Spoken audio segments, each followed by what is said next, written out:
Olá pessoal, tudo bem com vocês? Bem-vindo à nossa sétima aula sobre circuitos de corrente alternada.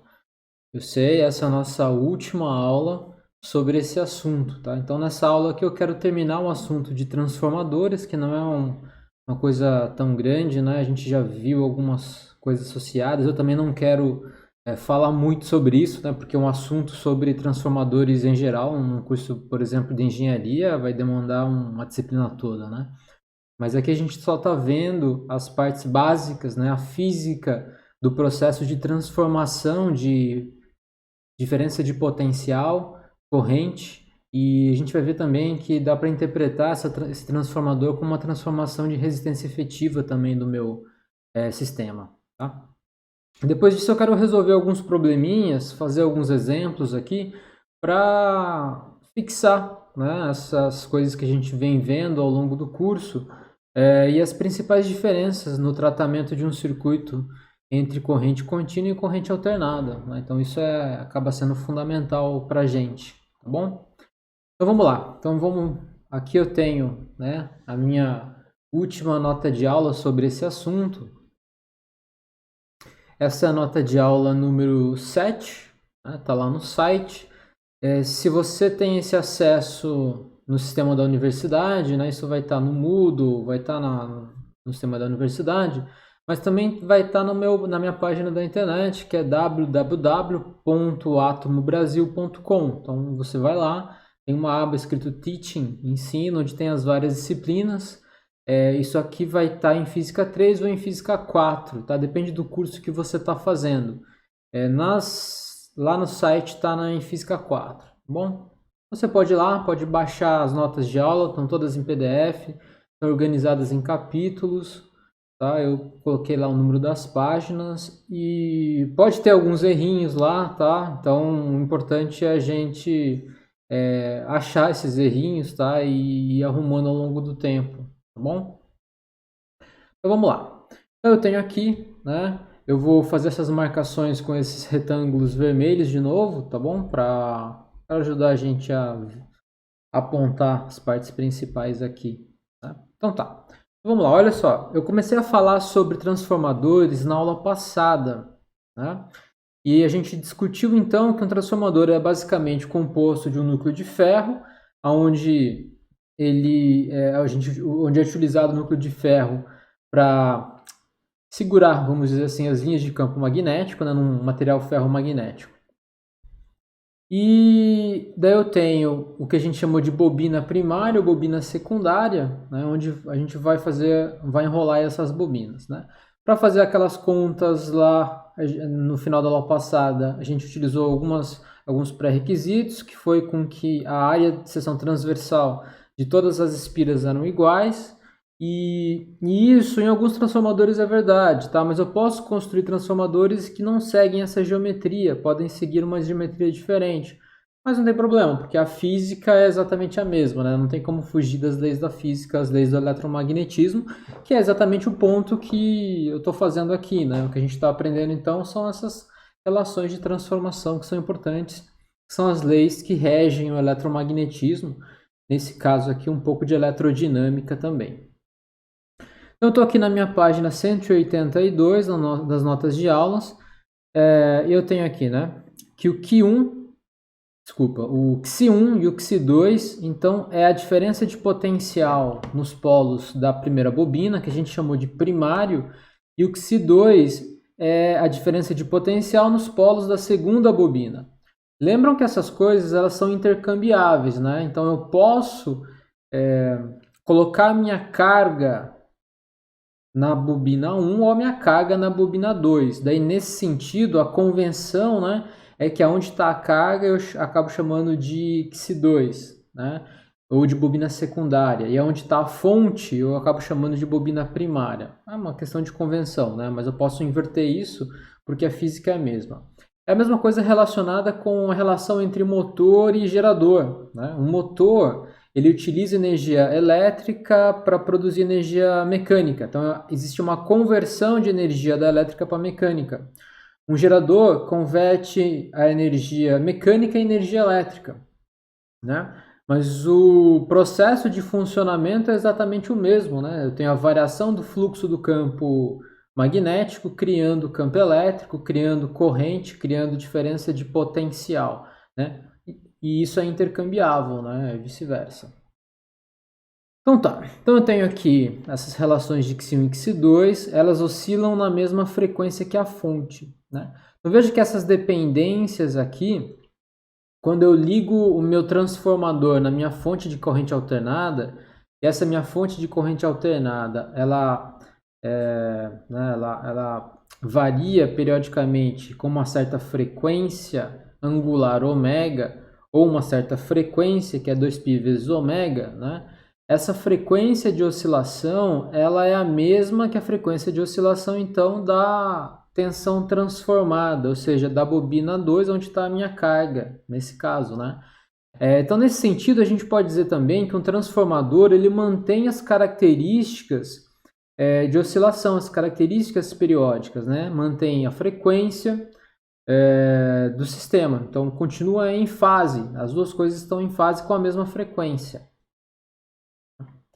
Então tá, então da aula passada a gente aplicou a lei de Faraday e chegou nessas relações entre essas diferenças de potenciais, dependendo do número de voltas de cada espira, de cada bobina, né, de cada volta nas bobinas primárias e nas bobinas secundárias.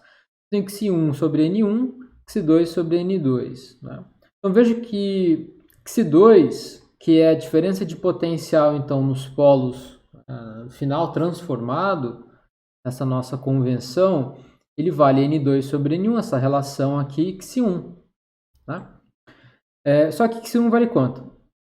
Vale X1 de pico cosseno de ômega t. É quanto varia a diferença de potencial na bobina primária. Aqui eu coloquei 1, tá? Isso aqui não é elevado a 1, como aqui também não é elevado a 2, né? Aqui é da bobina 1, aqui é da bobina 2, tá bom? Então, X1 da bobina 1 tem o X de pico 1 da bobina 1, cosseno de ômega t, e o X2 de pico da bobina 2, cosseno de ômega t. Tá? Então ele vai variar com a mesma frequência, só com uma amplitude diferente. Então o X de pico 2, né, que é a diferença de potencial de pico da bobina 2, aqui não está ao quadrado, lembrem-se disso, N2 sobre N1, acho que era bom ter colocado aqui, ó, 2 de pico. Né? Vamos fazer o seguinte, para não confundir a cabecinha de vocês, eu vou fazer aqui separado. Tá? Vamos colocar aqui. Então eu tenho opa, que feio. Vamos fazer assim. X2 de pico, né? Cosseno de ômega t, que vai ser igual então a N2 sobre N1, o X1 pico cosseno de ômega t. Né?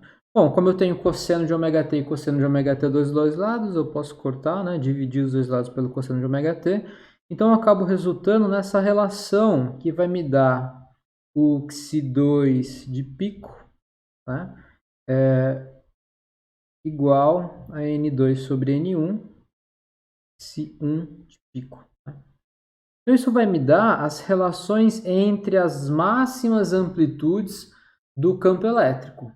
Da diferença de potencial, certo? Daí, olha só, eu poderia ter feito o seguinte, né? Vamos fazer um pouquinho melhor aqui. Eu vou calcular quanto que é a média temporal, vou fazer em amarelo aqui, quanto que é a média temporal desse negócio todo. Não, desculpa, não vou fazer assim não, vamos continuar aqui. Do jeito que eu fiz ali nas notas, você não vai confundir, né? Então, eu fiz o seguinte, olha, se peguei aqui o meu X2 de pico, né? Eu dividi por raiz de 2 desse lado, aqui vai ficar N2 sobre N1. Eu vou dividir esse lado aqui, que é o X1 de pico, também por raiz de 2. Né? Então, beleza, fiz isso. Só que a gente já calculou o quê? Calculou quanto que vale esse negócio aqui, quanto que vale esse negócio aqui. Né? Vamos fazer aqui separado. O X2 de pico, então, ele vai ser igual ao X2 RMS, vou pôr raiz de 2, RMS e o xi1 de pico sobre raiz de 2 vai ser o xi1 RMS, isso, onde esses valores aqui são os valores quadráticos médios, né? Lembra que o RMS ele é o root mean square, raiz quadrática média. Em alguns livros vai estar como raiz quadrática média, vai estar como RQM, tá bom? Então pode estar com RQM no livro que você está, dependendo da tradução. Certo? Então tá. Lembrem também que essa diferença de potencial é a diferença de potencial efetiva, né? É aquela diferença de potencial efetiva ou eficaz que a gente mede com um galvanômetro, né? Você acaba medindo com um galvanômetro. Com o galvanômetro de Dansorval, que a gente já viu como é que funciona. O galvanômetro. Certo? Beleza, então vamos voltar aqui para as minhas continhas. Vamos voltar aqui. Tá. Então, olha só. Então, eu tenho aqui, eu acabei de escrever, né? Eu tenho Xi2RMS, e que é igual a N2 sobre N1, Xi1RMS, né? Cuidado que aqui não é ao quadrado, aqui não é elevado a 1. Melhor botar esse 2 aqui. Tá. Legal. Eu só chamei agora esse Xi2RMS, né, de V2. Para quê? Para facilitar a nossa vida, né? E porque também vários livros acabam utilizando V como diferença de potencial, então acabei escolhendo deixar essa relação como algo um pouco mais natural para a gente, tá? Então eu tenho essa relação. Então veja que V2 sobre V1 é igual a N2 sobre N1, onde esse V2 agora e o V1 são as diferenças de potenciais efetivas medidas, né, em cada uma das minhas bobinas, na bobina primária e na bobina secundária, né? Então, no final das contas, no frigir dos ovos, eu posso então relacionar aqui essas diferenças de potenciais, né? Então, olha o que ocorre. Ocorre uma elevação da tensão quando o número de voltas da bobina 2 é maior que o número de voltas da bobina 1, né? Nesse caso, V2 é maior que V1. Então, é como se eu tivesse meu transformador, né? Se N2 for maior que N1, eu coloco V1 110 volts, por exemplo, e vai sair do outro lado 220 volts se eu tiver uma relação de N2 para N1 de 2. Ou eu tenho uma baixada da tensão, né? Quando N2 é menor que N1, V2 vai ser menor que V1. Mas no nosso caso, o nosso transformador de casa, se tiver 110, 220 volts, é só inverter o lado, né? Se inverter o lado, o que acontece? Se eu colocar 220 volts de um lado, vai sair 110 volts do outro lado, e o que é primário e o que é secundário vai se inverter, né? Certo? Então tá. Então a primeira coisa que tem que ficar claro pra gente é que um certo transformador, o que ele faz é transformar tensões, né? Transformar diferenças de potencial. Ele transforma essa tensão utilizando um número diferente de volta em cada bobina. Mas veja que essa relação que a gente chegou aqui, que é essa relação V2, V1, N2, N1, é para um transformador que possui a geometria que a gente deu nas condições iniciais lá nos cálculos, né? Possui a mesma área transversal. Porque se as áreas forem diferentes, né, isso pode acontecer. Posso ter um transformador em que as áreas da bobina primária e da bobina secundária são diferentes, por diversos motivos, né? Para melhorar a geometria, por causa de espaço, não sei. Mas daí essas relações são diferentes, mas continua sendo uma relação entre N2 e N1.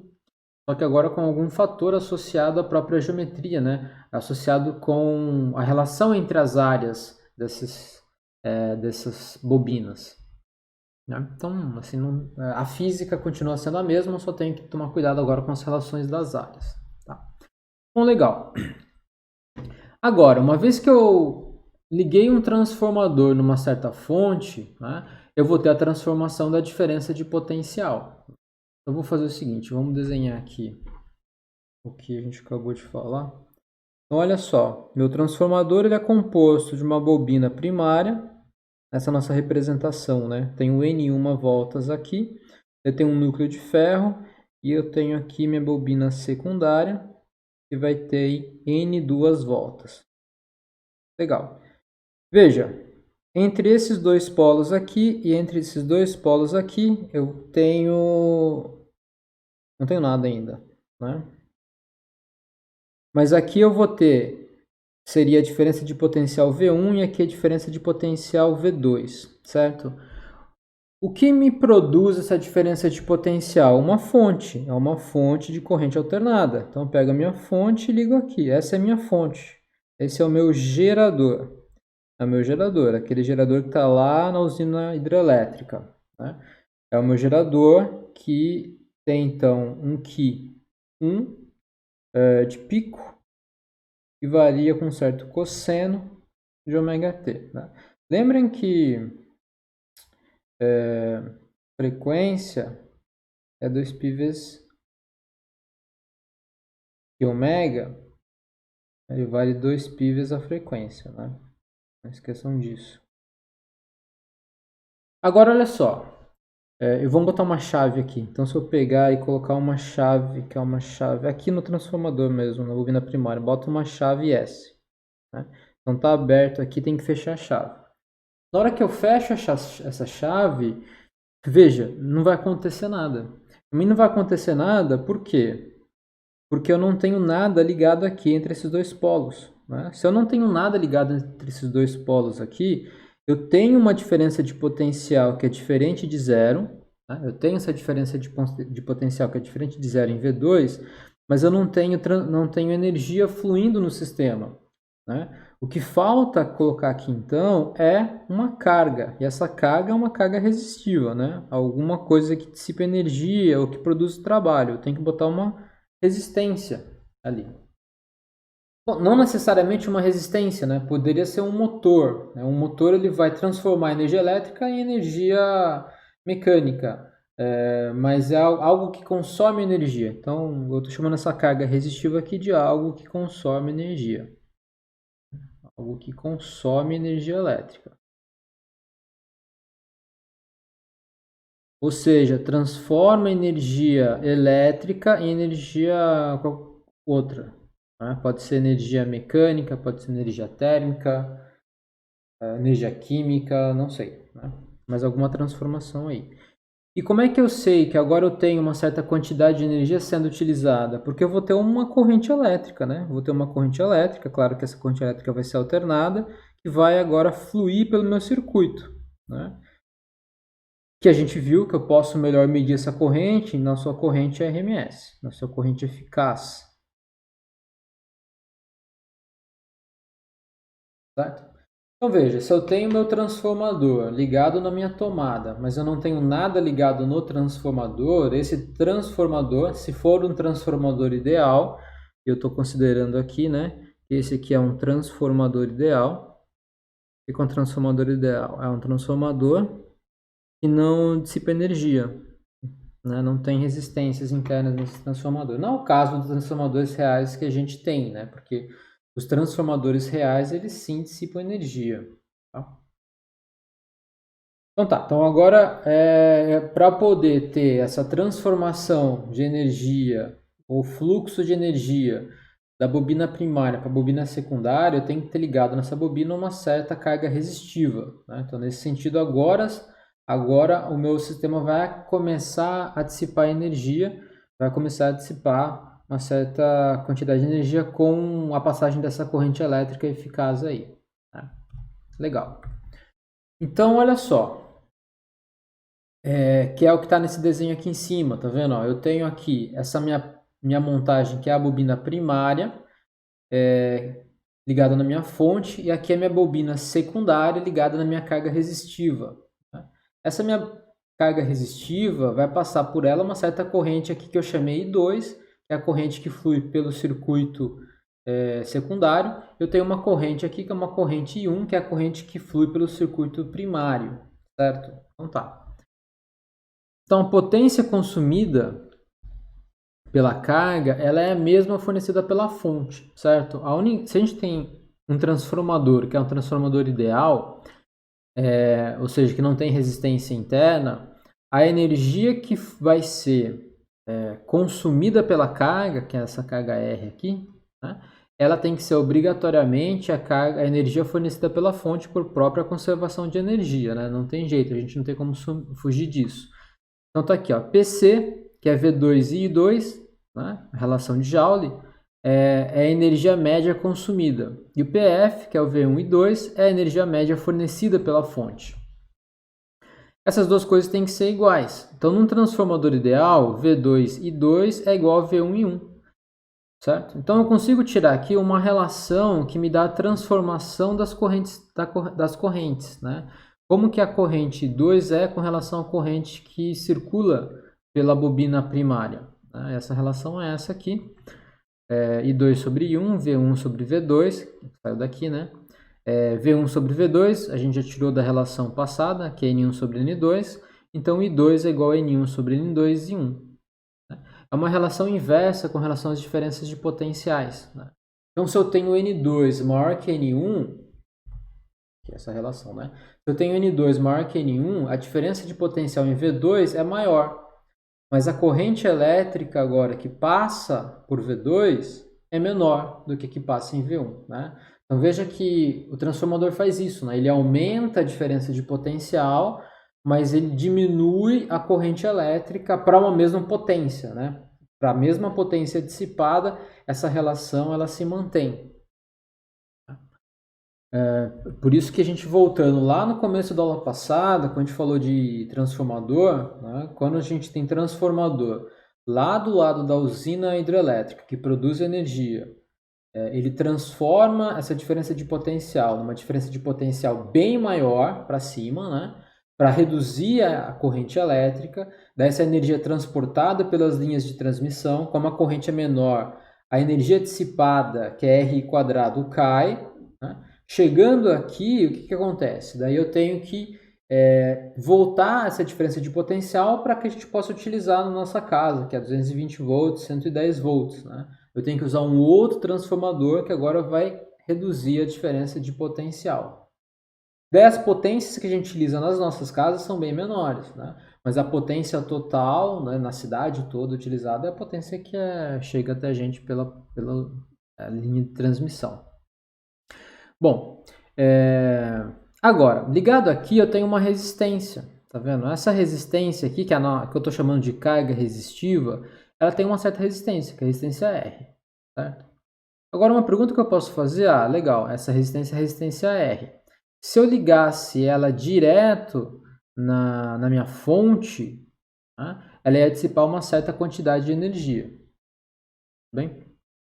Agora eu não estou ligando ela direto na minha fonte, eu estou ligando ela aqui na minha bobina secundária. Então a pergunta que eu posso fazer é, para essa bobina primária, todo esse sistema aqui, que é um sistema que está dissipando energia com uma certa corrente I2 associada, I1 associada aqui, quanto que vale essa resistência? Né? Então é como se eu tivesse uma resistência efetiva, se eu juntar a carga resistiva e o transformador no meu sistema. Então, quando eu ligo o transformador numa carga R, né, para a fonte XI1, R não é R, né, é uma outra resistência, que é uma resistência equivalente. A gente consegue calcular isso, olha só. V1 e 1, que é a potência fornecida pela fonte para a carga, vale a resistência equivalente em 1 quadrado. Né? Considerando que esse I1 e esse I1 aqui são todos valores RMS, né, todos os valores efetivos. Que é igual a V2 e 2, que é a quantidade de energia utilizada pela bobina secundária. Passa pela carga também, né? Que é o R e 2 quadrado, certo? Legal. Então quer dizer que isso aqui é igual a isso aqui. Então eu reescrevi aqui, ó. Então eu tenho R e 2 e 1 e 2 e 1 e 1 quadrado, né? Eu peguei aqui essa resistência aqui, eu só estou reescrevendo essa quantidade aqui, ó, e 2 quadrado. Eu fiz o seguinte, ó, eu multipliquei por I1 quadrado, que é esse negócio aqui, e dividi por I1 quadrado, que é I1 vezes I1. Tá? Eu tenho R, I2 quadrado, I1 quadrado e 1 quadrado. Essa relação já chegou, vale N1 sobre N2 ao quadrado e 1 ao quadrado. Né? Então, a resistência equivalente, agora eu comparo esse resultado com esse resultado aqui. Então, a resistência equivalente, I1 quadrado é igual a R, N1 sobre N2 ao quadrado e 1 ao quadrado. Né? Então, a minha resistência equivalente que é a resistência efetiva, né, que a minha fonte primária, a minha bobina primária está sentindo, né, a carga que efetivamente ela acha que tem, vale R, N1 sobre N2 ao quadrado. Tá? Então veja aqui o transformador, né, então a princípio ele transforma então tanto resistências, tensões e corrente elétrica, né, alterando a forma, de forma geral, da impedância de um circuito. Então, quando eu ligo um transformador no meu circuito, eu tenho que tomar cuidado, porque ele altera a resistência efetiva do meu circuito. Certo? Então tá. Vou fazer um exemplo aqui com vocês, olha só. Bem rapidamente, tá? Eu tenho um exemplo aqui, que é na página 183, que diz o seguinte, ó. Um motor... A ideia é a seguinte, olha, peguem esse exemplo que está nas notas de aula e façam em casa, tá? Então peguem esse exemplo aqui, está feito, está resolvido, mas façam em casa para ver se você compreendeu. É um exemplo bem simples, tá? Bem simples, mas ele não é trivial. Ele é simples de ser realizado, mas para poder compreender essas transformações de um ponto ao outro, tá? Você vai ter que ter entendido essas relações de transformação. Tudo bem? Então façam em casa, mas aqui eu vou guiar rapidamente vocês. O exemplo diz o seguinte: um motor consome 960 watts de potência quando ligado a uma fonte de tensão efetiva, ou tensão RMS, né, de 120 volts, esse valor é RMS. Esse motor é levado a um local onde a tensão é de 240 volts RMS. Calcule. Veja, a primeira coisa que acontece é a seguinte, ó, se eu tenho um motor que funciona a 120 volts, por exemplo, o liquidificador de casa, e eu levo para uma outra casa em que a tomada é 240 volts, o que acontece com esse liquidificador se eu ligar ele na tomada? Vai queimar, né? Vai queimar bem queimado. Por quê? Porque ele vai dissipar uma quantidade de energia que é quanto? 4 vezes maior. Lembra lá do começo do eletromagnetismo de física 3, né, de potência dissipada. É 4 vezes maior. Vai queimar. O motor não é preparado para poder dissipar uma energia 4 vezes maior, né, uma potência 4 vezes maior. Então, para que ele sempre dissipe a mesma quantidade de energia, se eu tirar ele de uma casa de 120 volts e levar para uma casa de 220 volts, eu preciso de um transformador que vai transformar o quê? Vai transformar a diferença de potencial de 240 volts para 120, para eu ligar no meu liquidificador e agora eu dissipar a mesma quantidade de energia, certo? Beleza. Pergunta A. Qual a relação entre o número de voltas das bobinas primária e secundária desse transformador, né, necessário para que o motor consuma a mesma potência, certo? Esse é o nosso objetivo. Eu quero sempre que o meu liquidificador funcione a mesma potência, senão ele vai queimar, ou senão ele não vai liquidificar o que ele tem que fazer, certo? B. Qual a resistência efetiva do sistema motor mais transformador? Então veja que o motor do meu liquidificador, agora o motor já virou um liquidificador aqui, né? Então o meu liquidificador, ele tem uma certa resistência dele, certo? Quando eu ligo ele no meu transformador, esse conjunto agora, motor mais transformador, para a minha tomada nova, que é 240 volts, possui uma outra resistência, certo? Apesar da energia toda dissipada por unidade de tempo ou potência ser a mesma, a resistência dele foi transformada agora, né? Então, qual a resistência efetiva desse sistema motor mais transformador no mesmo local? No local da casa nova, né?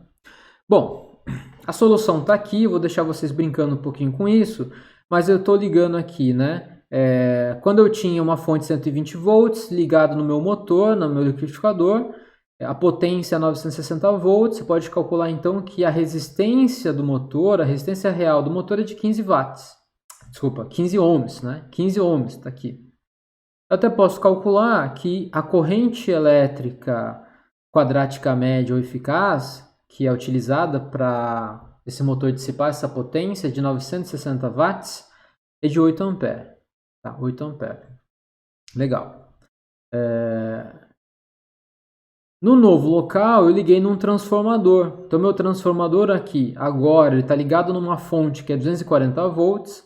Ele tem N1 voltas a bobina primária, tem N2 voltas a bobina secundária e faltou aqui o desenho do núcleo de ferro, né?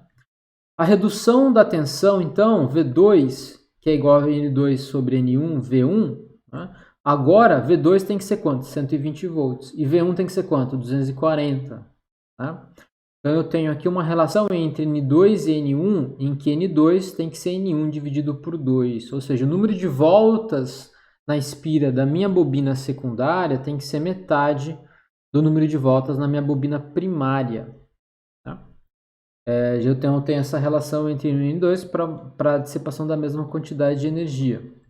E aqui, ó, já aproveito para calcular então que a resistência equivalente vale quanto? Já fez essa conta, né? Vale R, N1 sobre N2 ao quadrado, então vai ser R15, N1 sobre N2, só que N1 vale 2N2, então 2N1, N1 ao quadrado, né? Isso aqui corta, vai dar 4. A minha resistência equivalente passa 60 watts. Ohm, 60 ohm. Né? Ohm. Vamos voltar aqui, porque agora eu posso ter confundido sem querer a cabeça de vocês. Né? Lembrem que a unidade de potência é energia por unidade de tempo. Energia por unidade de tempo. No sistema internacional é joule por segundo. Joule por segundo, que a gente chama carinhosamente de watt. Watt. Tá? Watt. Agora, a unidade de resistência, lembrando da lei de Ohm, que diferença de potencial, né? RI, ou seja, resistência vai ser diferença de potencial pela corrente, né? Então quer dizer que unidade de resistência é unidade de diferença de potencial, que é volt no sistema internacional, e corrente é ampere. Ampere no sistema internacional, volt por ampere, que é ohm. Unidade de resistência. Tá? Que é a própria unidade de impedância, que é a própria unidade de reatância capacitiva, reatância indutiva e deixa as coincidências para outro momento. Tá? Então a gente tem aqui essas respostas, façam em casa, refaçam esse exercício para que não fique dúvida do que foi feito aqui, tá? Importante fazer isso. Apesar de estar feito aqui, né? Nas listas de exercícios tem mais problemas para vocês fazerem, iguais a este, mas também na bibliografia, pega o livrinho lá onde você está acompanhando, né? Dos diferentes livros da bibliografia, tem o Tipler, tem o Harley, tem o Sir Lemansky, tem Moisés Nusswein. Pega os exercícios, tá? E resolvam, tentem fazer, tentem compreender essas transformações. Isso vale para todos os exercícios de todas as aulas, certo? Então tá, beleza. Bom, agora que a gente superou esse exemplo aí que foi trivial sobre transformadores, né? Eu quero discutir com vocês algo que é claro para a gente, né? Bom, não muito para o pessoal de hoje em dia, porque hoje em dia você não tem um transformador andando para cima e para baixo aqui, mas antigamente nas nossas casas, né, tinha muito transformador, né, esse negócio quadrado, onde entrava uma tomada aqui e saía uma tomada do outro lado, porque geralmente as geladeiras precisavam de transformador, TV precisava de transformador, batedeira, liquidificador, tudo isso precisava de um transformador porque as coisas eram importadas, daí chegavam aqui com uma outra diferença de potencial, então era uma loucura. Então sempre precisa ficar carregando um transformador para cima e para baixo, tá? Para quem tem um transformador em casa, um desses simples mesmo, quadradão, que é 120, 240 volts, você percebe que quando você liga ele ou deixa ele ligado na tomada, ele esquenta um pouco, né? Ele esquenta um pouco com o tempo. E se você liga numa geladeira, por exemplo, ele também esquenta com o tempo, né? A geladeira está funcionando, está dissipando a energia que ela ia dissipar mesmo, né? Mas o transformador também dissipa energia, dissipa uma certa potência. E por que isso acontece? Bom, isso acontece por dois motivos, né? Porque o meu transformador ele é feito de fio enrolado, bobina primária, bobina secundária. O que eu tenho nesses fios? Uma certa resistência. E não são poucas voltas que eu tenho que dar, às vezes, nos fios, para isso ser um pouco mais eficiente, né? Às vezes são várias voltas, ali, centenas de milhares de voltas, isso dá bastante fio. Um transformador, então, tem bastante fio em comprimento, né? Isso me dá uma resistividade grande, isso me dá uma resistência maior. Então, eu quero falar aqui rapidamente sobre essas perdas de energia no transformador, né? Que nesse caso aqui, então, é a diferença entre ter um transformador ideal, que é os cálculos que a gente fez até agora, e ter um transformador real, né? Um transformador no nosso dia a dia que também esquenta, dissipa energia, não é tão eficiente, tem perdas associadas a transformadores. Por isso que não é, claro, ideal você ficar usando transformadores para as coisas, né? É melhor comprar na diferença de potencial que você tem na tua tomada. Bom, então a primeira coisa que eu tenho é uma dissipação ôhmica nas resistências que formam as bobinas, claramente, né? Então, quando eu tenho ali uma corrente elétrica que flui pelas minhas resistências, pelos meus fios, eu vou ter uma energia dissipada, né, que é o RI quadrado ali. Não tem jeito, não tem choro nem vela. Um segundo processo é o próprio processo de magnetização do ferro, né, do núcleo de ferro que é utilizado para poder compartilhar o fluxo de campo magnético ou campo magnético de uma bobina com a outra bobina, né? Geralmente, isso pode acontecer também, né, de eu ter uma bobina no núcleo de ferro aqui, outra bobina aqui, e tenho esse núcleo que dá a volta, que foi o desenho que eu mostrei para vocês. Mas nada impede de eu ter, por exemplo, duas bobinas que são basicamente cilíndricas sobrepostas com o mesmo núcleo, né? Isso também é possível. Mas, de qualquer maneira, o que acontece é que para eu poder manter ali o campo magnético confinado dentro do meu material ferromagnético, eu utilizo o material ferromagnético, né? Mas a própria magnetização do material me custa uma certa quantidade de energia, né? E uma outra, eu vou falar um pouquinho mais daqui a pouco sobre cada uma dessas coisas, e a outra é a corrente elétrica parasita, que são essas correntes de Foucault, que eu vou comentar no próximo slide, tá?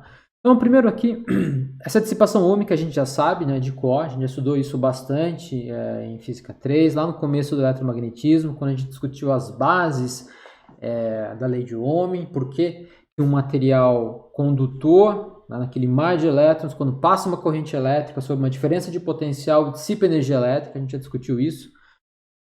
Aqui eu quero falar então sobre o processo de magnetização do ferro doce, curvas de esterese. Então veja, eu tenho um fluxo de campo magnético, e esse campo magnético varia senoidalmente. Isso acontece por quê? Porque eu tenho, né, corrente elétrica, essa corrente elétrica ela varia no tempo, parte na minha espira, então, ora ela está de um lado, ora ela está do outro lado. Então, o campo elétrico criado, ora ela está para cima, ora está para baixo, né?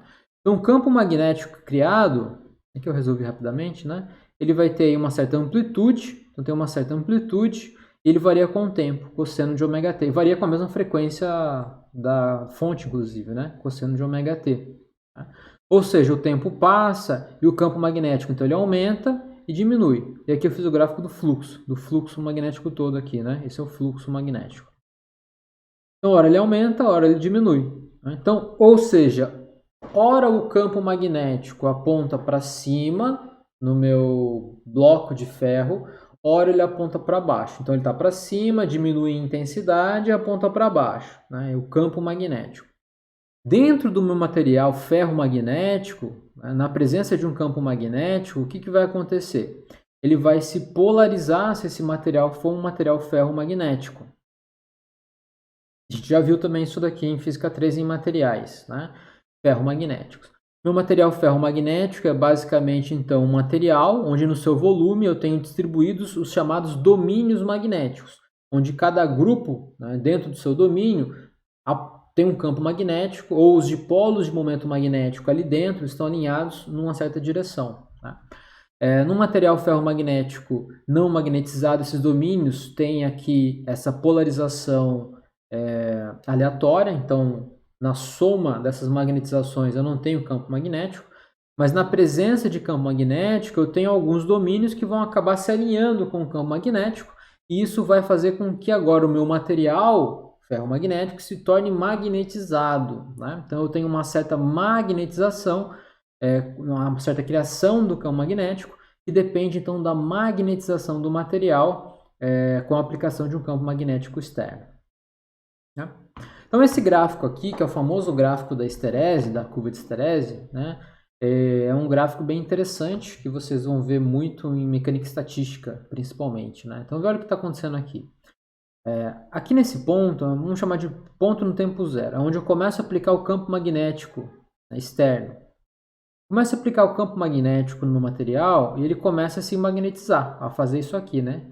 Começa a se magnetizar, se magnetizar, se magnetizar, fica cada vez mais magnético, daí ele satura. Eu tenho aqui um certo campo magnético de saturação, esse H0 aqui. Saturou, né? Aí beleza, agora o meu campo magnético começa a diminuir, que é o que está acontecendo aqui. Começa a diminuir e vai chegar a zero. Né? Começa a diminuir. Só que a resposta do meu material não é a mesma. Ele começa a diminuir sim a magnetização, mas quando o campo magnético que eu estou aplicando chega a zero, eu ainda tenho uma magnetização residual. E para eu tirar essa magnetização residual, eu tenho que aplicar mais campo magnético. Né? Então eu aplico mais campo magnético, só que agora para a direção oposta, para a magnetização se anular. Se eu quiser, então, se eu continuar aplicando o campo magnético na direção oposta, ele começa a magnetizar agora na direção oposta até saturar. Né? Agora inverto a magnetização de novo e começo a ter a resposta do material. Quando chego no zero, ainda tenho magnetização ainda naquela direção, tenho que aplicar uma magnetização nessa direção, continuar aplicando até ele zerar e assim sucessivamente. Né? Então veja que eu crio aqui essa curva que é chamada curva de esterese, né? E me dá inclusive o que a gente chama de histórico desse processo, né? Esse processo que tem história, né?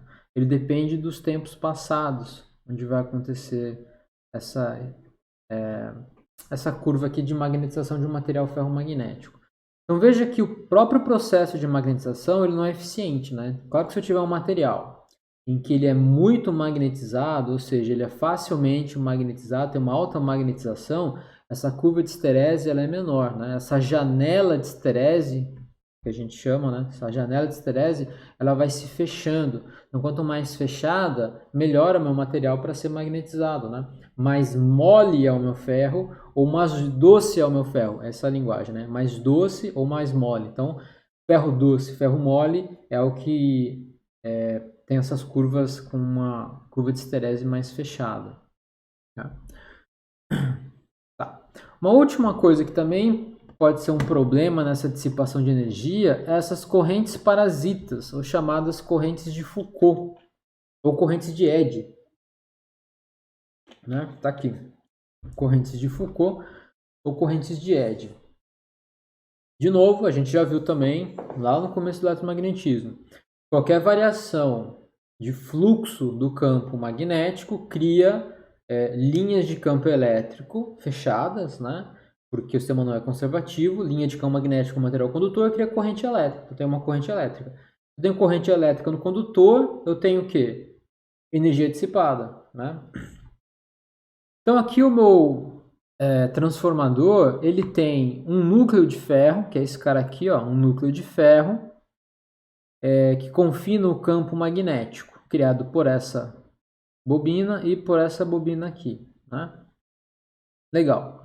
Esse é um núcleo de ferro doce, o que quer dizer então que o campo magnético é confinado aí dentro e ora o campo magnético aponta para um lado, daí ele diminui e ora aponta para o outro lado. Né? E daí vai continuar fazendo isso.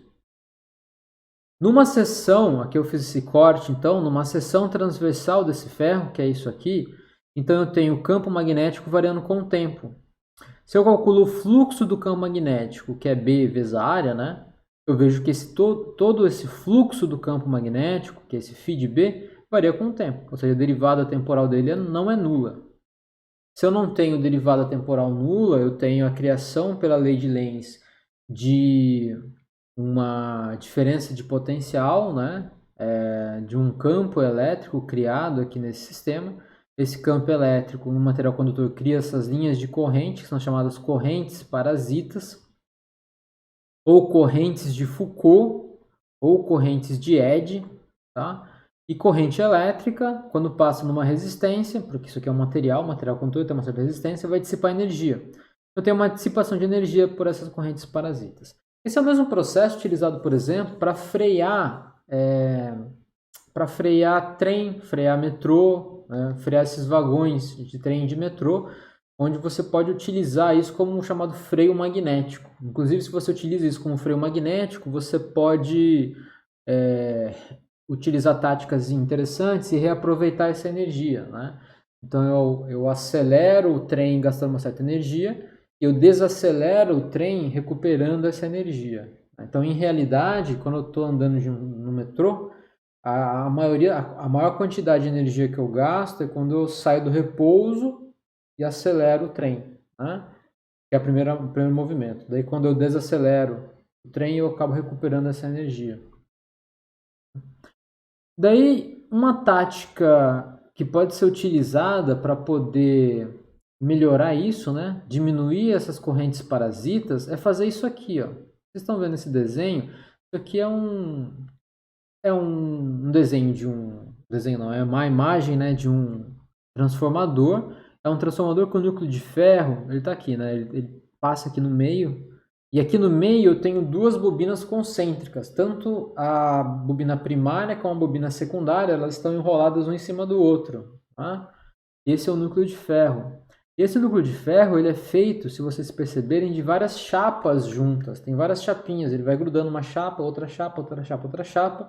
E no meio dessas chapas o que tem é um material dielétrico isolante, né? Um tipo de borracha, um verniz que é isolante. Né? Então, o material ele é condutor, é um ferro condutor doce, mas ele não conduz corrente elétrica de uma placa, de uma chapa para a próxima chapa. Que é mais ou menos isso, né? Então tem uma chapa grudado com a outra, grudado com a outra, grudado com a outra, e no meio aqui ele é ensanduichado com um material dielétrico isolante. Então, essas correntes de Eddy, essas correntes de Foucault, eles acabam ficando presos nessas chapas, tá vendo? Nas seções transversais aqui. Né? Então, eu diminuo com isso a quantidade de linhas de corrente elétrica parasitas que passam até o meu transformador. Tá? Diminuo. Eu não deixo a zero, não consigo reduzir a zero, né? Eu só conseguiria reduzir a zero se o material fosse supercondutor. Dá para fazer até, né? Experimentalmente hoje em dia. Mas enfim, quem que vai fazer um transformador, né, com material supercondutor só para não dissipar um pouquinho de energia? Não sei. Então eu tenho as lâminas que são separadas por uma resina isolante, reduzindo o surgimento das correntes de Foucault. Então tá, então eu tenho aqui, essas são as principais causas de perdas de energia num transformador. E como eu posso resolver esse problema se eu quiser resolver esse problema de alguma forma, né? Bom, então vamos agora resolver alguns problemas associados a esses circuitos de corrente alternada, tá? Então, olha só, pessoal, toma bastante cuidado em confundir um circuito que é de corrente alternada com um circuito que é de corrente contínua, tá? Vocês já estudaram exaustivamente como resolver um circuito de corrente contínua, né? Um circuito RLC ligado numa bateria.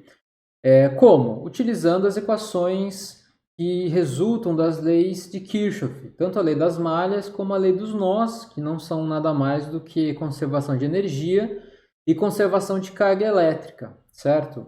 Legal. A grande diferença é que quando eu estou estudando agora um circuito de corrente alternada, a soma das diferenças de potenciais, no caso de um circuito em série, ela não é simplesmente somar coisas, certo? Porque as minhas grandezas agora, elas são grandezas fasoriais. Lembrem-se disso. Lá no começo das nossas aulas agora de corrente alternada, a minha representação matemática, que é a melhor forma com a qual eu consigo descrever essas quedas de potenciais em cima dos elementos, e a corrente elétrica que circula no meu circuito, né, é a minha representação complexa, porque essas coisas variam periodicamente com o tempo, e aqui no nosso caso elas variam com seno ou com cosseno. Né? Então, isso é muito importante, eu tenho que saber aplicar o fasor nas minhas resoluções e como que eu vou fazer essas contas, tá? A primeira coisa é que parece fácil, porque a soma de fasores é como somar vetores, certo? E somar vetor vocês já sabem, né? Mas vamos tomar cuidado com isso. Então eu quero dar um exemplo aqui, é um exemplo que eu acho que aborda tudo que a gente discutiu até agora, tá? Então vamos lá. Eu estou aqui na seção 7.8.2, em que eu discuto alguns exemplos de circuitos de corrente alternada. Aqui é o primeiro exemplo, exemplo 1. Eu tenho um circuito RLC em série com uma fonte AC, né? Então calcule quanto vale a impedância Z do circuito. Tá? Olha só, meu circuito ele é em série, é um circuito RLC, né? 137 mA, 50 ohm, 25 microfarad, uma fonte de 60 Hz, com uma diferença de potencial de 115 volts, só que são volts RMS, tá? Então aqui já está em RMS. A pergunta A, então, é com relação à impedância. Pergunta B, qual a corrente IRMS que flui pelo circuito? Flui aqui, né? Porque a gente sabe que na média não flui nenhuma corrente por um circuito desses, né? Mas efetivamente é como se tivesse fluído uma corrente. Se a comparação é feita com um circuito de corrente alternada, é contínua. E C, qual a tensão RMS entre os terminais? Vamos ver que terminais são esses, ó. Terminais AB. Então, entre esse ponto e esse ponto. Ah, mas essa é a diferença de potencial em cima do quê? Do indutor, né? Eu quero saber valores RMS. VBC, em BC, queda de potencial em cima da resistência, legal. VCD, queda de potencial em cima do capacitor. Agora eu tenho aqui mais dois, tá? Que é exatamente para ver se o aluno compreendeu esse negócio de fasor, né? Que diabos é isso? VAC, ou seja, qual que é a diferença de potencial se eu pegar os polos do meu galvanômetro e conectar lá no A e conectar no B, né? No C. Conectar no A e conectar no C, tá vendo? Veja que nesse caso, olha só, eu estou medindo a diferença de potencial entre esse ponto e esse ponto, que é entre o indutor e a resistência, ou entre o capacitor e a própria fonte. Tá? Então aqui é mais tricky. Tá? VBD, ou seja, diferença de potencial entre esse ponto e esse ponto. Tá? É aqui entre esse ponto e esse ponto eu tenho capacitor e resistência, ou indutor e a fonte. Tá? Então vamos ver se a gente conseguiu compreender todos esses detalhes aí. Tá? Veja, esse não é um exercício tão trivial de ser resolvido, mas ele é simples. Né? Ele é simples, se você conseguir entender o passo a passo que a gente vai fazer aqui, você compreendeu, basicamente, como resolver um problema em série de um circuito RLC. Né? Então vamos lá. A primeira coisa, eu estou aqui na página 185, a impedância do circuito em série a gente já calculou. Olha, ele vale Z, que é raiz quadrada de R quadrado, mais L quadrado, ômega quadrado, menos ômega zero quadrado. A gente já fez essa conta aqui. Alguém pode perguntar, professor, mas eu preciso decorar isso? Não, você não precisa decorar. Você pode descobrir. Né? Você pode descobrir, eu não sei como calcular isso, não tem problema. Vou mostrar para vocês como é que a gente calcula isso. Estou aqui. Vamos dizer o seguinte, eu tenho que calcular qual que é a impedância do meu circuito de corrente alternada. Então vamos lá. O que está ligado no meu circuito? No meu circuito está ligado a minha fonte, tá aqui, está ligado a minha resistência, R, está ligado no meu RLC, meu indutor, está ligado no meu capacitor. Né? Então aqui meu indutor e meu capacitor. Legal. Daí o que eu sei? Eu sei que cruza esse meu circuito, vou fazer aqui de outra cor, né? Cruza aqui esse meu circuito uma certa corrente elétrica que varia com o tempo, né? E essa corrente elétrica que varia com o tempo, ele vai valer quanto? Ele vale o I de pico, né? Que é cosseno de quanto? De ômega t mais uma diferença de fase. E aqui eu tenho o quê? Eu tenho o que é a diferença de potencial da minha fonte, e tem o quê? Tem o Q de pico, cosseno de ômega t. Tá? Legal. Eu vou fazer aqui o diagrama de fasores disso. Antes disso eu vou escrever todas as minhas diferenças de potenciais. Olha, a diferença de potencial da minha resistência, ela varia com o tempo. Ela tem o Q de pico da resistência, ele varia com o cosseno do quê? Com o cosseno de ômega t mais delta, porque ele está em fase com a minha corrente elétrica. A gente já viu isso, né? A diferença de potencial do meu indutor, V de T de L, vale quanto? Vale o Q de pico, só que do meu indutor, cosseno de ômega t mais delta, mais π sobre 2. Por quê? Porque a queda de potencial em cima do indutor está adiantada 90 graus com relação à corrente elétrica. E a queda de potencial em cima do meu capacitor vale Q de pico, né, do capacitor, cosseno de ômega t mais delta, menos π sobre 2. Maravilha, já sei essas coisas. O que mais eu sei? Eu sei também o quê? Que o Q de pico de R é o Q, de pico sobre a resistência. Sobre a resistência não. É o I de pico, né? Lembra que pela lei de Ohm, diferença de potencial é igual a R vezes I, né? Então, I de pico vezes a resistência. O Q de pico do indutor vale o I de pico, vezes o quê? Vezes a reatância indutiva. E o Q de pico do capacitor vale o I de pico. Reatância é capacitiva. Certo? Tá? Beleza. Bom, e só para ali também, ó, o I de pico. Opa, quanto que vale esse tal de I de pico? O I de pico, ele vale o Q de pico dividido pela própria impedância do meu circuito. Tá? Legal. Daí vamos lá. Vamos construir aqui o nosso diagrama de fasores. Primeira coisa que eu vou desenhar aqui nesse diagrama de fasores, eu vou desenhar a minha fonte. Não, vou desenhar a diferença de potência, a corrente elétrica. A corrente elétrica está aqui, ó. Tá? Então aqui eu tenho o meu I de pico. Né? Esse meu I de pico é quanto? Ele faz um ângulo, que é ômega t, mais o meu delta. Né? Tá aqui. Essa expressão aqui que eu estou desenhando aqui. Né? Beleza. Daí, a minha corrente elétrica está em fase com o I de pico. Então, está aqui a minha corrente elétrica. E aqui está o meu Q de pico da resistência. Certo? Certo? Certo? Compreenderam? Tá? Bom, daí eu acabei de desenhar isso aqui, né? Falta o quê?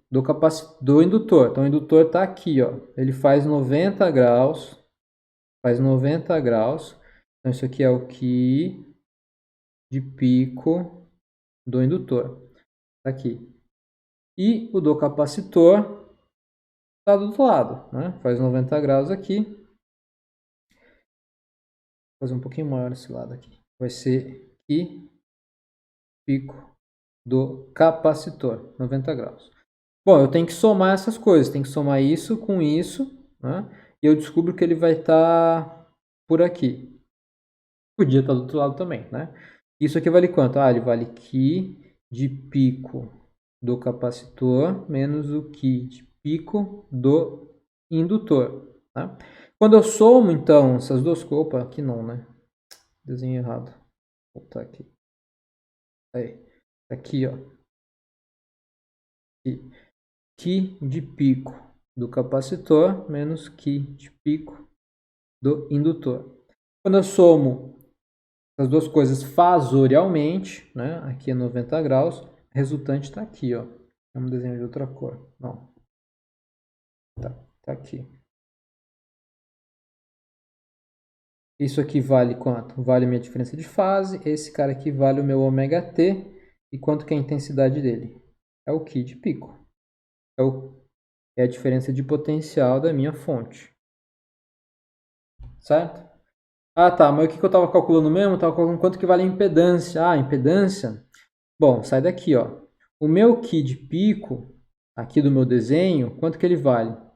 Né? Isso aqui é um triângulo. Triângulo, triângulo, triângulo. Q de pico ao quadrado vale, porque ele é hipotenusa, né?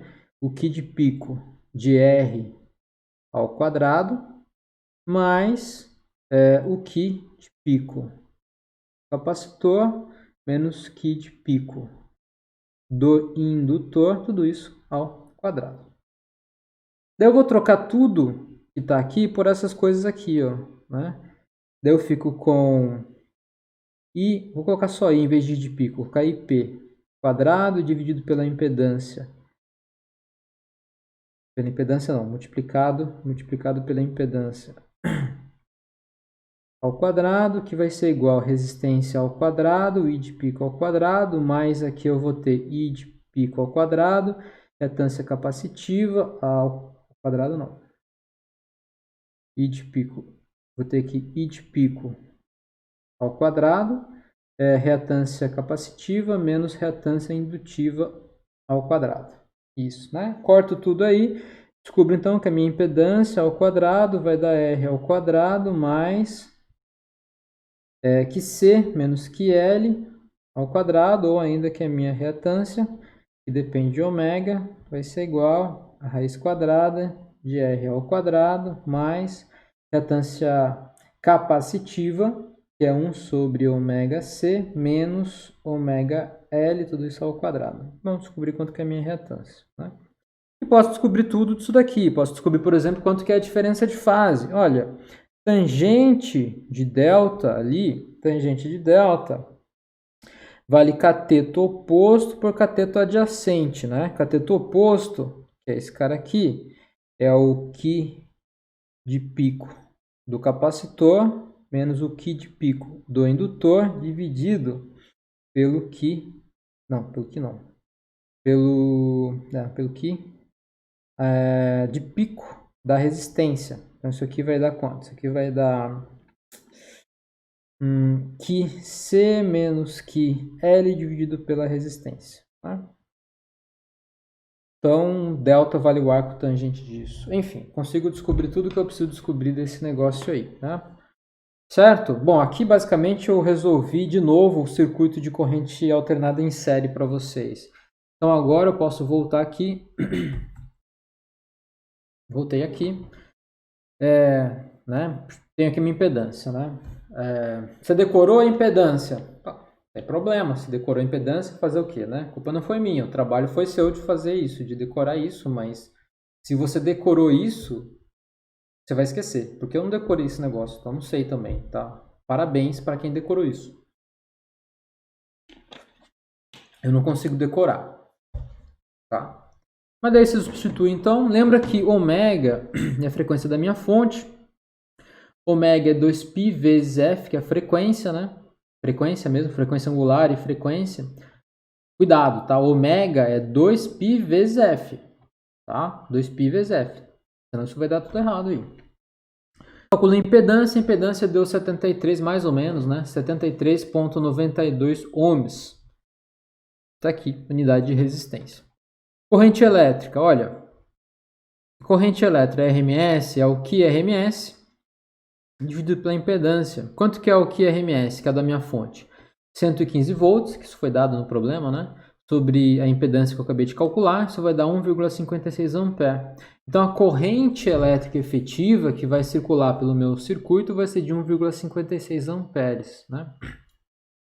Se alguém perguntar, mas quanto que é a corrente média? Quanto que é a corrente média no circuito de corrente alternada? É zero, né? Porque a mesma quantidade de carga por unidade de tempo que passa um certo ponto do meu circuito é a mesma que passa de um lado como passa para o outro lado. Então, no intervalo de tempo periódico, na média, isso vai dar zero, né? Agora, a corrente efetiva ou eficaz, como a gente já falou, né? Vale 1,56, e é esse valor que eu faço a comparação com o circuito de corrente alternada, corrente contínua. Beleza, então eu tenho aqui, ó, a diferença de potencial VAB, é a mesma diferença de potencial, então, em cima do indutor, que em valores é RMS, vale a corrente RMS vezes a indutância indutiva, reatância indutiva, VBC é o VC, né? Corrente RMS, tá aqui, ó, né? Eu botei aqui. São esses valores RMS, cadê? Aqui. Quando eu tenho, então, queda de potencial, se eu pegar e calcular quanto que é o valor RMS disso, a gente já sabe quanto que é, não dá para calcular, vai dar isso aqui dividido por raiz de 2, né? né? Quanto que é a corrente? Está aqui, ó. Se eu dividir esses dois lados aqui, vamos fazer aqui, vai. Então eu tenho Q de pico de R, que é igual ao I de pico, dá para ver? De R, divido os dois lados por raiz de 2, Isso aqui vai ser o que é RMS medido em cima da minha resistência. Aqui vai ser a corrente RMS vezes R. Né? E a gente já mediu, isso aqui a gente acabou de calcular aqui no problema. Deu 1,56, né? 1,56 aqui. Então tá, então eu tenho aqui o resto da mesma coisa, né? Você pode vir aqui e calcular também a mesma coisa para isso e para isso. Vai dar o RMS vezes as reatâncias capacitivas e indutivas. Daí eu posso calcular aqui quanto que são as quedas de potenciais. 80,57 em cima do indutor, volts, 165,52 volts em cima do capacitor e 78 volts em cima da resistência, são valores RMS. Tá? Então, em valores RMS, vamos fazer aqui. Em valores RMS, eu vou pegar esse gráfico e vamos diminuir um pouquinho. Então, vou fazer o seguinte, esse gráfico aqui, eu vou desenhar ele em valores RMS, porque a descrição fasorial vale para valores RMS também, né? Porque afinal de contas a diferença é um fator que é raiz de 2. Então se eu desenho aqui a queda de potencial, vou fazer de outra cor para ficar mais bonito. Queda de potencial em cima da resistência. Então isso aqui é o V da resistência, né? Beleza. Daí eu tenho a queda de potencial do indutor, que está aqui, e vale quanto? Vale 80, vamos botar valores, vale 80,57. E queda de potencial em cima do capacitor, que vale quanto? 165,52. Então, né, esse V de C é maior que o V de L. Então, se eu calculo esses dois aqui, o resultante vai estar aqui, né? Vai estar V de C menos V de L. E a resultante está aqui, né, que é o meu VRMS total. Aqui está o meu delta. Isso? Isso. Parece bom, né? Legal. Agora vem o resto das minhas perguntas, né? No diagrama de fasores, eu tenho que descobrir quanto que é essa diferença de potencial VAC. Bom, onde que está o VAC? Vamos voltar aqui para o desenho. VAC está aqui, entre esse ponto... Opa, desculpa. Aqui. Entre esse ponto e esse ponto aqui, né? Então, veja, eu tenho que somar fasorialmente a queda de potencial em cima do indutor, mais a queda de potencial em cima da resistência, para ter a queda de potencial daqui até aqui. Ou eu tenho que somar fasorialmente a queda de potencial total, que é essa daqui, mais a queda de potencial em cima do capacitor, que tem que dar o mesmo resultado. Então, voltando aqui foi o que eu fiz, né? VAC é a soma fasorial de VR e VL. VR está aqui, né? VL está aqui. Então, tem que somar essas duas coisas. VR e VL.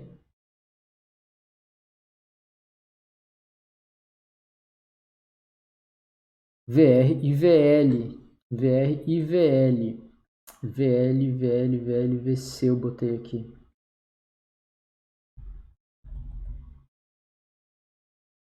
VL e VC. AC. Pois é, minha resolução aqui está trocada, olha só. VR, aqui eu somei VR, que é esse cara aqui, e somei esse cara aqui, VC. Então, quando eu faço VR e VC, faço VR e VC, eu acabo descobrindo essa diferença de fase entre D e B. Então, está trocado. Tá? Bom, e aqui eu calculei VR e VL de novo, repeti, né? VR e VL de novo. Então eu troquei os valores, tá? VL e VR, esse sim é a diferença de fase entre A e C. Então tá trocado aqui, Aqui é B e D, aqui é A e C, tá? Então é isso, tem que somar fasorialmente. Vamos fazer aqui com cuidado, para não ter dúvida, tá? Então olha só. O meu circuito é esse, eu tenho aqui o meu ponto A, tenho aqui o meu indutor, tenho aqui a minha resistência e tenho aqui o meu capacitor, e aqui tenho a minha fonte, né? Eu chamei aqui de A, chamei aqui de B, chamei aqui de C, chamei aqui de D, né? Legal. Então tá. Isso. Tá? Vamos lá. Vamos utilizar aqui. A pergunta é, e aqui tem uma diferença de potencial, que é o V de R, aqui que é o V de C. Opa, erro técnico. E aqui que é o V de L, né? E eu quero descobrir quanto que vale a diferença de potencial entre o ponto A e o ponto C, que é esse ponto e esse ponto aqui, né? Então, olha o que eu tenho no meio aqui. Eu vou utilizar esse V de L e eu vou utilizar o V de R aqui. Então, VAC, e aqui eu vou usar a notação, né? Porque isso aqui não é vetor, é fasor, mas com a matemática mesmo, eu vou repetir.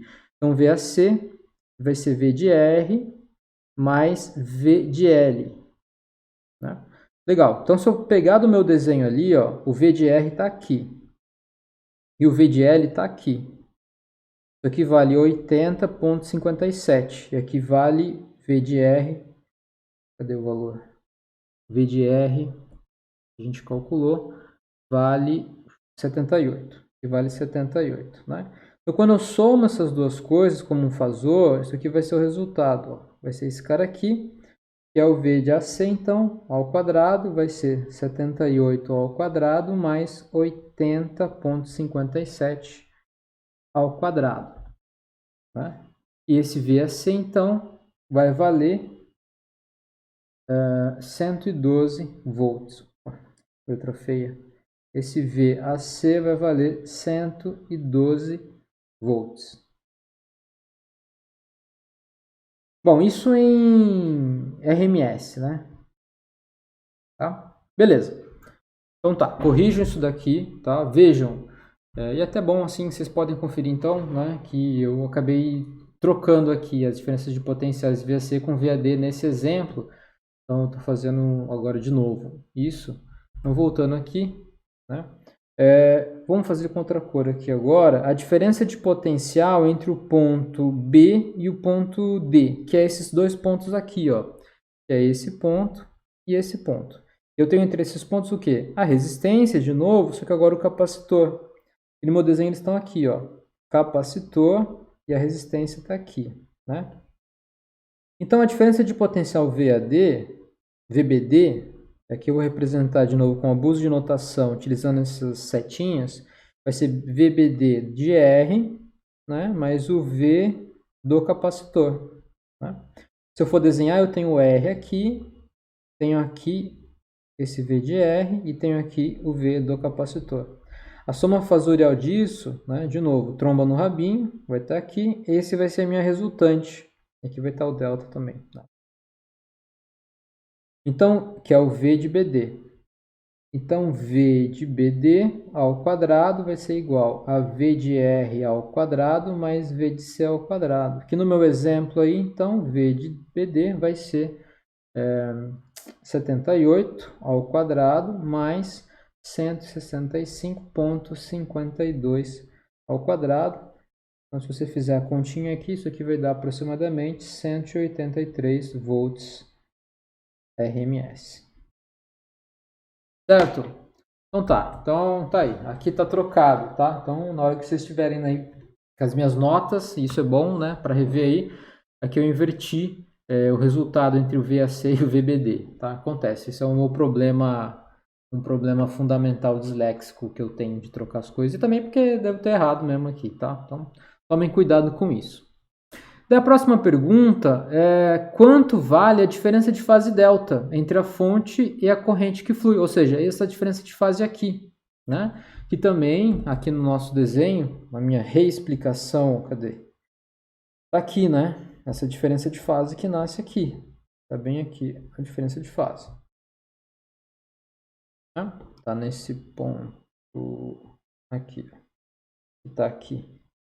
Aqui, no final das contas, né? Então, beleza. Então, eu tô aqui, né? A minha diferença de fase, quanto vale essa diferença de fase entre as fontes que e a corrente? Eu utilizei aqui para resolver o seno de delta. Poderia usar tangente, poderia usar cosseno. Aqui eu estou fazendo um exemplo com seno, né? Seno de delta vale cateto oposto pela hipotenusa. Cateto oposto vale essa quantidade aqui, que é VC menos VL, 165,52 menos 80,57. E a hipotenusa é esse cara aqui, né? Que vale os 115 volts. E você vai descobrir, então, que o delta é o arco cujo seno vale 0,7387, né? E essa quantidade vale... cadê? Vale ali 0,83 se você transformar isso daqui em ângulos, tá? Cuidado com esse negócio de transformar em ângulos. Vamos transformar em ângulos aqui para não ter problema, tá? Olha só. O que eu calculei aqui, né? Eu calculei o meu delta e para isso eu utilizei o seno. Então ele ficou o arco cujo seno vale quanto? Cadê? 0,83. Não. Vale 0,7387. Isso, né?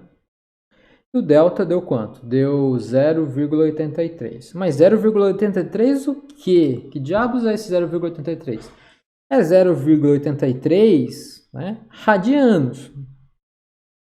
Mas assim, de maneira não oficial, porque radianos não é unidade, lembrem-se disso, né? Como é que eu transformo esse valor aqui para graus, que é algo que a gente, né, tem uma certa familiaridade? Olha, não é difícil, porque 2π, quando delta vale 2π, isso está relacionado a quanto? 360 graus. Ah, não é isso? Ou melhor ainda, se vale π, ele é 180 graus. Ah? Bom, então esse ele vale 0,83. Lembra que π é quanto? Mais ou menos 3,14, 15, 6 e por aí vai, né? E se ele vale 0,83, quanto que ele vale aqui? X. X, então, a regra de 3, 180 vezes 0,83 dividido por π. Então, X aí vai ser aproximadamente, né? Aproximadamente 47,6 graus, que é o que a gente conhece como aí, mais próximo da geometria, né? Certo, mas o bom é a gente trabalhar em radianos mesmo, né? Porque radianos é o argumento que vai dentro da minha função seno e cosseno que domina aqui o comportamento da minha corrente, né? Então a corrente ela está adiantada 0,83 radianos em relação à fonte, está aqui, ó, 0,83, tá? Cuidado botar aqui dentro 47,6 graus, tá? Não façam isso, porque eu não posso somar ômega, que é 2π vezes a frequência vezes o tempo, é uma coisa que não tem unidade também. Eu não posso somar algo, sabe, que é em graus, porque graus não significa, né, muita coisa pra gente, tá? Certo? Tudo bem? Deu para entender? Então, tá bom. Cuidado com essa solução aqui, tá bom? Tá trocado, ó. O VAC é a solução, o VBD é a solução.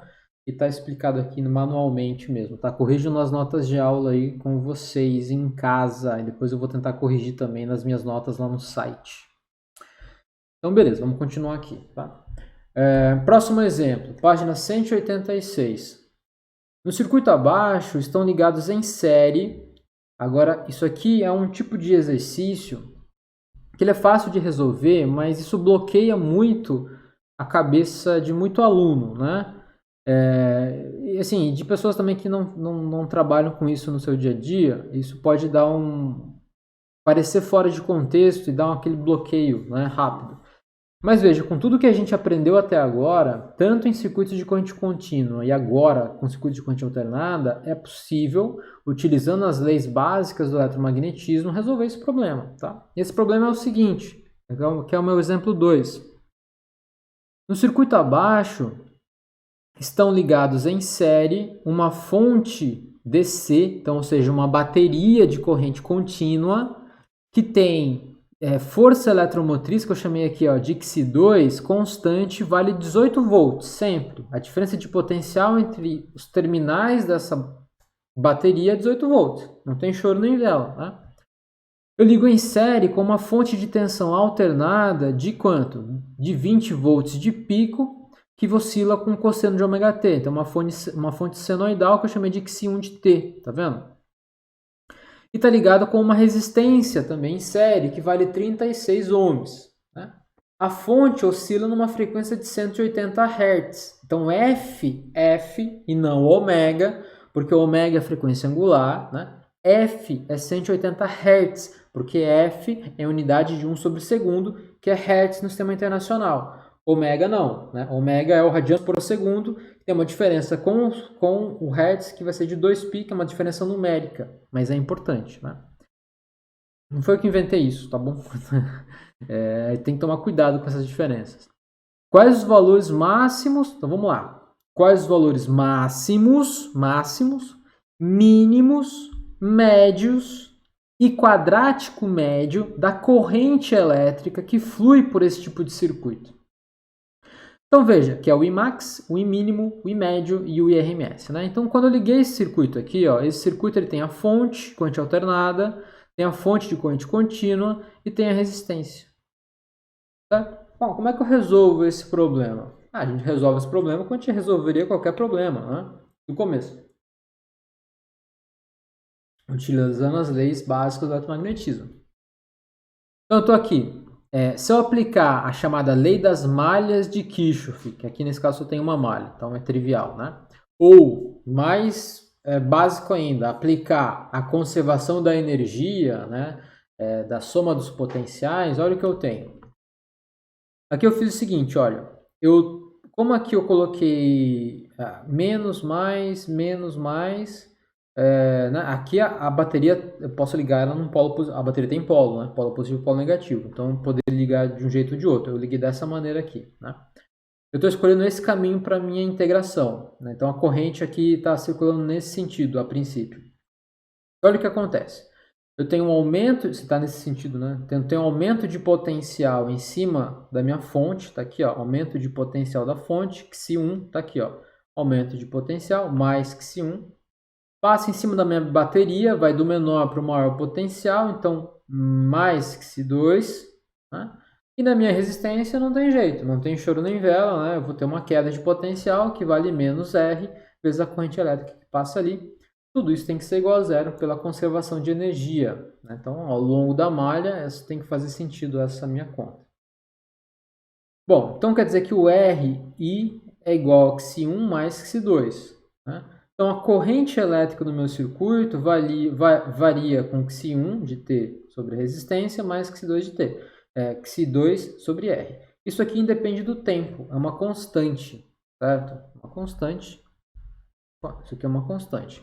Então, estou reescrevendo aqui, o I de t vale 20 sobre 36, cosseno de ômega t, que é essa quantidade aqui, mais 18 sobre 36, que vai dar meio, né? Então, no resultado, no frigir dos ovos, a minha corrente elétrica é isso, a I de t é igual a 20 sobre 36, cosseno de 2π 180, que é o ômega, vezes o tempo, mais 0,5, que é uma constante. E daí vem as perguntas, né? Olha, eu quero a corrente máxima, a mínima, a média e a RMS. Vamos lá. Olha só, o valor máximo. Eu poderia fazer o gráfico, mas não vou fazer. Façam o gráfico em casa. Esse é um exemplo para vocês fazerem em casa o gráfico. Tá? Então, façam o gráfico em casa. O valor máximo, né, vai ser quando? Quando o que está dentro do meu argumento aqui, cosseno de ômega t, for um certo valor, né, cujo cosseno vai ser quanto? 1. Né? Quando o cosseno for 1, a soma disso daqui, mas isso vai ser o máximo valor que eu vou ter. Então, no gráfico, seriam os picos do gráfico. E qual que é o valor mínimo? O valor mínimo é quando o que está aqui dentro do cosseno for um tempo tal em que isso aqui vai dar menos 1. Né? Então, quando tudo isso daqui vale, por exemplo, π, isso aqui vai dar menos 1. Se tudo que está aqui dentro vale 2π, 4π, né? Vai dar 1. Tá? Então, é isso. Né? Então, o máximo vai ser quando isso aqui for 1 e o mínimo quando isso aqui for menos 1. Então, legal. Então, vamos aqui agora. Quando for 1, eu vou ter 20 sobre 36 mais 0,5. Né? Isso aqui vai dar 1,05 ampere. Isso sempre vai acontecer quando 2π ômega t, que está dentro do meu cosseno, for números pares de π, né? For números pares de π, se for 0, for 2π, 4π, por aí vai. O valor mínimo vai ser quando o cosseno for menos 1, que vai acontecer quando eu tiver, então, números ímpares lá dentro do meu argumento do cosseno, né? Quando vai ser π, 3π, 5π, por aí vai. Então, eu vou ter menos 0,06 amperes de pico, são os valores de pico, né? Então, o mínimo é isso aqui, menos 0,06, e o máximo 1,06. Então, está limitado o meu cosseno entre esses dois valores. Vamos fazer o gráfico aqui, vai, para que vocês não tenham dúvidas no que eu estou fazendo aí. Então, eu estou aqui fazendo o exemplo, que eu não lembro o número agora qual é, o exemplo, em que minha corrente elétrica ela varia com o tempo e ela vale 20 sobre 36 cosseno de quanto? De ômega t, isso, mais 0,5, né? Então, se eu fizer o gráfico do que? O gráfico da corrente.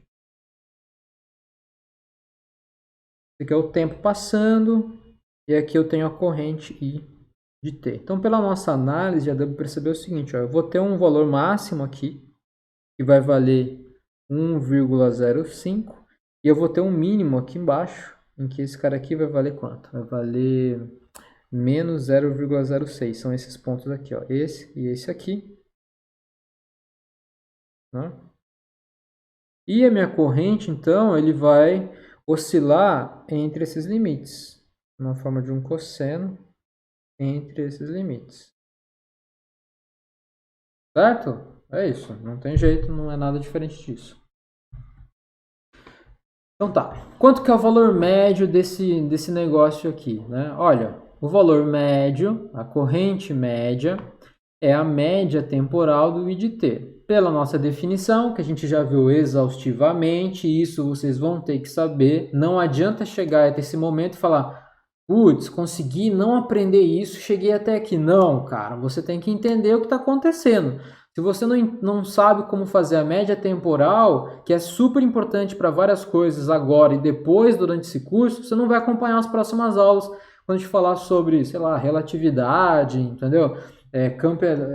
Onda eletromagnética, vai ser complicado para você, certo? Então, você tem que entender isso. Então, a corrente média é a média temporal do I de t, que é 1 sobre período, integral de 0 sobre integral de 0 em t, né, de 0 até o período de I de t. Tá? Então, botei o I de t aqui, que é 20 sobre isso, cosseno, integrei esses dois negócios. A integral temporal do cosseno de ômega t, a gente já sabe, isso vai dar 0. Né? Mas associado aqui, eu tenho também o 0,5. Né? Eu tenho esse 0,5 aqui. E a média temporal desse negócio não muda, né? Continua sendo 0,5 ali. Né? Então, o resultado é que a corrente média, então, vai ser de 0,5 ampere. Essa é a minha corrente elétrica média. Média, não RMS. Média. Então, quando eu botei a minha bateria no meu circuito, eu passo a ter agora uma corrente média que é diferente de 0. De 0 a 0, lembra?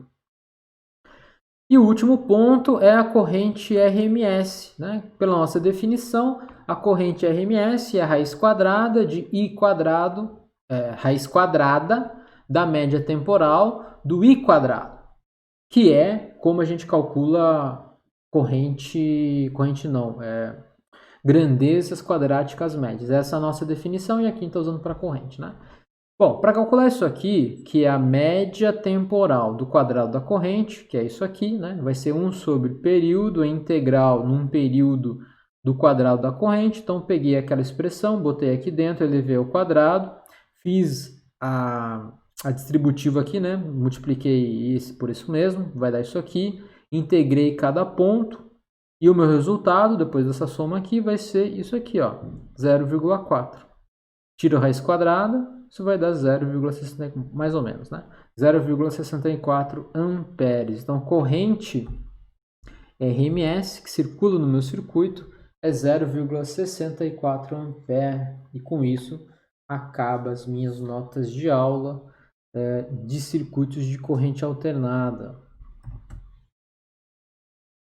E é isso, é isso. Vamos ver se é isso mesmo. Eu acho que é isso. Né? Tá bom por isso. Já foi.